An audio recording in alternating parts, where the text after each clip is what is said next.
अस्सलाम वालेकुम, welcome back to Facilitators Plus. कैसे हैं आप लोग? हम उम्मीद करते हैं कि अल्लाह के फजल करम से आप खैरियत से होंगे।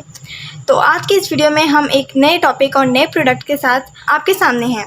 आज हम नए प्रोडक्ट के साथ आए हैं। ये प्रोडक्ट जो है, ये इंडस्ट्री का पार्ट जो है, ये कंट्रोलर है हनीवेल कंपनी का, जो कि इंडस्ट्री में काफ़ी मशहूर और मकबूल कंपनी है। इस बर्नर कंट्रोलर का जो मॉडल है वो है BC2000, जो कि काफ़ी बेहतरीन काम करता है।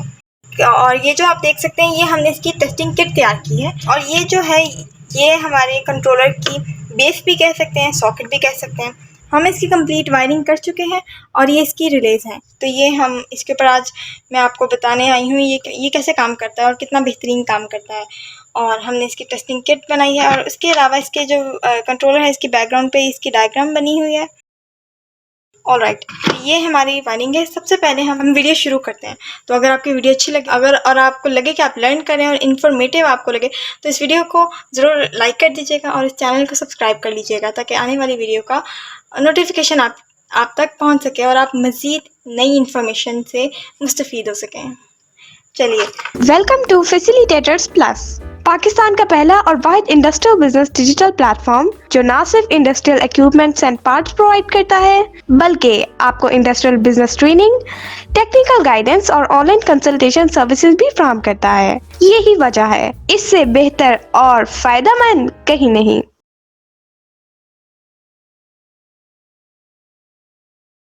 तो ये हमारी टेस्टिंग किट है, जिसके ज़रिए हम लोग आज इसे टेस्ट करेंगे और चेक करेंगे। आपको बताने के लिए सबसे पहले हम लोग करेंगे इसकी वायरिंग कैसे की। सबसे पहले मैं आपको ये बताऊंगी। तो इसके जो ऑपरेटिंग वोल्टेज है, सबसे पहले बता दूं, वो 220 वोल्ट AC है। 220 से 240 वोल्ट AC पे ये ऑपरेट होती है। ऑलराइट, तो लेट्स बिगिन। तो इसकी वायरिंग डायग्राम जो आप स्क्रीन पे देख रहे हैं, हम इसके मुताबिक इसकी वायरिंग करेंगे, जिसको हमने वेबसाइट से लिया है। और ये है वायरिंग डायग्राम, जो कि आपको स्क्रीन पे नज़र आ रही है। ये बिल्कुल अकॉर्डिंग टू दिस बेस है, दिस सॉकेट है। जैसे कि आप इस सॉकेट पे देख सकते हैं, जो ये 1 नंबर टर्मिनल से लेकर 12 नंबर टर्मिनल है। 1 2 3 4 5 6 7 8 9 10 11 12। और जो ऊपर जो वाली साइड है, वो है 13 14 15 16 17 18 19 20 21 22 23 24। तो ये इसके अकॉर्डिंग ही वायरिंग डायग्राम जो है, इसके ऊपर सारी वायरिंग लिखी गई है। तो ये उम्मीद करते हैं कि आपको समझ आ गई होगी। उसके बाद अब हम इसका जो सबसे पहले इसको सिग्नल जाएगा, जैसे कि आप वायरिंग डायग्राम पे देख सकते हैं कि जो इसका ऑपरेटिंग वोल्टेज का सिग्नल जा रहा है, वो 1 नंबर पे जा रहा है और 2 नंबर पे जा रहा है। 1 नंबर पे जो सिग्नल जा रहा है वो फेस का है, और जो 2 नंबर पे है वो न्यूट्रल का। तो 1 नंबर को आप लाइन भी कह सकते हैं, लाइन या फेस का जो सिग्नल है। तो 2 नंबर पे न्यूट्रल का सिग्नल। तो ये इसका ऑपरेटिंग वोल्टेज है। और यहीं से जो वोल्टेज जो कि हमारी सबसे पहले जो ये आप देख सकते हैं, न्यूट्रल जो है वो हमने सबको प्रोवाइड कर दी। न्यूट्रल का सिग्नल कैसे प्रोवाइड किया गया, यहाँ से एक तार गई है। ये जो ब्लैक कलर की वायर है, आई होप कि आपको नज़र आ रही होगी, ये ब्लैक कलर की वायर है। यही वायर यहाँ से निकल के यहाँ पे आ रही है, एंड लूप्स के ज़रिए, ये जो रिले का एक्चुअली 40 नंबर पॉइंट है, यहाँ से निकल के ये यहाँ पे और सबके सेम नंबर टर्मिनल में हमने लूप्स के ज़रिए या वायर के ज़रिए हमने इसको कनेक्ट कर दिया है, और सब में सेम न्यूट्रल जा रही है। तो इसको मैं भी आपको टेस्ट करके दिखाती हूँ। ये मैंने अपने पास मल्टीमीटर रखा है, इसके ज़रिए ये मैं कंटिन्यूटी आपको शो कराऊंगी। ये देखिए, ये हमारी प्रॉब है।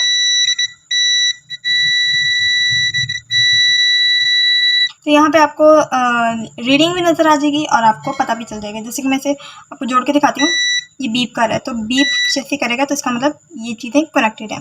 तो सबसे पहले ये तो आपको पता चल गई, ये जो फेज़ है, यहाँ पे हमने लाइन या फेज़ दे दिया। उसके बाद जो न्यूट्रल का सिग्नल है, जो हमने ऑपरेटिंग वोल्टेज का जो सिग्नल है, वो भी यहाँ से आ रहा है और यहाँ से निकल के इन रिलेज में जा रहा है। ये जो 6 रिलेज हैं, इन सब के अंदर वो सिग्नल जा रहा है। जैसे कि मैं आपको दिखाती हूँ।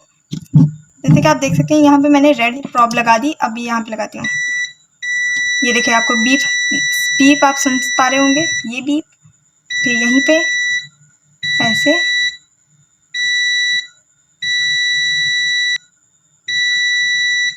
तो तमाम रिले से आप ये सुन चुके होंगे, ये बीप। उसके बाद बाकी जो सिग्नल जा रहे हैं वो आगे से जा रहे हैं। अच्छा, ये मैं आपको बता दूं कि ये रिलेज किस चीज़ की है। तो ये सीक्वेंस है, सबसे पहले blower, ignition, pilot, main valve, blower, ignition, pilot, main valve, fully open position का एंड ये फुली क्लोज पोजीशन का ये रिले है, ये इसका सेट है। और उसके बाद अब हम चेक करते हैं कि बाकी वायरिंग। तो अब यहाँ पे 3 नंबर टर्मिनल, जो कंट्रोलर का 3 नंबर टर्मिनल है, और जो फर्स्ट रिले है वहीं यानी जो 14 नंबर टर्मिनल है, तो ब्लोअर की ये ग्रे वायर और ये ग्रे वायर, तो यहाँ पे ये सेम वायर है। यहाँ पे हमने ब्लोअर का और ब्लोअर का सिग्नल जा रहा है इस रिले के 13 नंबर टर्मिनल में। ये आप बीप सुन पा रहे होंगे, ये समझ आ गई। फर्स्ट रिले कैसे ऑपरेट होगी ये हमें समझ आ गई। अब दूसरी बात कि जैसे कि हर हीटिंग सिस्टम में या बर्नर सिस्टम्स में एयर प्रेशर स्विच यूज़ होता है, जो कि इंडिकेट करता है या बताता है कि जो भी रिक्वायर्ड एयर थी या जो रिक्वायर्ड प्रेशर था वो मिल चुका है, ताकि हम आगे प्रोसीड कर सकें। तो वो वाला सिग्नल जो आएगा, जैसे कि आप वायरिंग डायग्राम में देख सकते हैं 14 या 15 नंबर टर्मिनल जिसके ऊपर लिखा हुआ है एयर फ्लो स्विच, तो ये वही स्विच है, यानी एयर प्रेशर स्विच ही है। तो यहाँ पे आप देख सकते हैं फिल वक्त ये शो करा रहा है कि आम हालत में नॉर्मली ओपन होते हैं, यानी इनका सिग्नल ब्रेक होता है। यानी जैसे जब यहाँ पे सिग्नल फाइन का पहुँच जाता है तो ये हम इंडिकेट करता है कि हाँ हम लोग आगे फर्दर प्रोसीडिंग कर सकते हैं। तो वो ही वाला सिग्नल अब आप 15 नंबर टर्मिनल पे देख सकते हैं। तो 15 नंबर टर्मिनल पे हम एक ये लगा देते हैं। और जो दूसरी बात ये है, अब जैसे कि हर 14 पिन रिले के अंदर ये 4 स्विचिंग सेट हैं, तो जो फर्स्ट स्विचिंग सेट है, ये इसका जो ये कॉमन पॉइंट है, ये नॉर्मली क्लोज पॉइंट है, ये नॉर्मली ओपन पॉइंट है। तो जो कॉमन पॉइंट है, कॉमन ये और ये 15 नंबर, ये आप देख सकते हैं। जैसे कि आप देख सकते हैं मैंने यहाँ पे लगाया और ये मैंने स्विचिंग के पहले सेट के कॉमन में लगा दिया। और ये आप बीप देख सकते हैं और रीडिंग भी पढ़ सकते हैं। और इसी तरह से अब जो 14 नंबर की वायरिंग है वो इसकी नॉर्मली ओपन पॉइंट्स है, ये यहाँ पे लगाऊंगी, ये यहाँ पे लगा दिया। तो ये मैं उम्मीद करती हूँ कि आपको समझ आ चुकी होगी। उसके बाद मज़ीद कंटिन्यू करते हैं। उसके बाद आगे जो नेक्स्ट रिले हमारी है वो है इग्निशन की।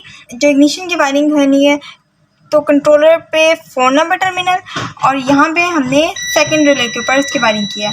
तो यहाँ पे आपको बीप भी आप सुन पा रहे होंगे और रीडिंग भी आ रही होगी। ये हमें इसका सिग्नल मिल गया। उसके बाद ये रिले है पायलट की। तो यहाँ पे पायलट का सिग्नल वैसे तो 5 नंबर पे भी पायलट आता है, 6 नंबर पे, लेकिन इसके अंदर एक बेसिक या माइनर से डिफरेंस ये है कि ये कॉन्स्टेंटली ऑन रहती है, यानी हमेशा ये ऑन रहती है 5 नंबर टर्मिनल पे, और यहाँ पे हमेशा ऑन 6 नंबर टर्मिनल पे हमेशा ऑन नहीं रहती। तो हमें नहीं चाहिए हमेशा ऑन, तो हमने यहाँ पे वायरिंग के 6 नंबर पे, जहाँ पे ये हमेशा कॉन्स्टेंटली ऑन नहीं रहती। तो 6 नंबर टर्मिनल पे ये पायलट है, यहाँ पे हमने पायलट की ये वायरिंग कर दी। और जो 3rd नंबर रिले है उसके 13 नंबर पॉइंट पे हमने इसकी वायरिंग कर दी, जिसको अभी प्रूव करने के लिए ये बीप आपको सुन पा रहे होंगे। तो ठीक है, ये भी आपको समझ आ गई। उसके बाद जो नेक्स्ट रिले है ये है मेन वॉल्व की। तो 7 नंबर पॉइंट जो है वो मेन वॉल्व का है, ये हमने यहाँ पे लगाया और यहाँ पे हमने 13 नंबर पॉइंट पे लगाया, 4th रिले के 13 नंबर पॉइंट पे लगाया। तो यहाँ पे वायर अप हुई है, तो इसका मतलब यहाँ पे रीडिंग यहाँ पे होगी। तो blower, ignition, pilot, main valve. अब इसके बाद अब आपको थोड़ा सा और बताती हूँ। चलिए, ये तो आपको समझ आ गई। अब हमने इसी रिले के मेन वॉल्व के रिले के जरिए एक और काम किया है। हमने इसके जो स्विचिंग सेट है, जो कि फर्स्ट फिर से हर रिले के जैसे 4 स्विचिंग सेट है, तो उसका पहला स्विचिंग सेट हमने यूज़ किया है। अब हमने ये किस लिए यूज़ किया है, क्योंकि इसे हमने ये काम किया है कि हमने फ्लेम सेंसिंग का सिग्नल भी यहीं से दे दिया। फ्लेम सेंसर के सिग्नल के लिए भी हमने इसी स्विचिंग सेट को यूज़ किया है। तो जो कंट्रोलर के अंदर फ्लेम सेंसिंग के जो टर्मिनल है या फ्लेम डिटेक्टर का जो टर्मिनल है वो 24 और 23 नंबर टर्मिनल है। तो थ्रू डायोड हमने यहाँ पे कनेक्शन किया है। डायग्राम के अंदर आप इसके पॉइंट देख सकते हैं, 23 नंबर एंड 24 नंबर टर्मिनल।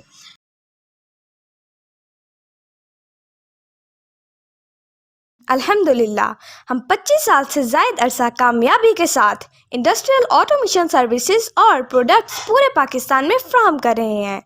हमारे साथ बहुत से इंडस्ट्रियलिस्ट्स और खुशमुतमईन कस्टमर्स मुंसलिक हैं।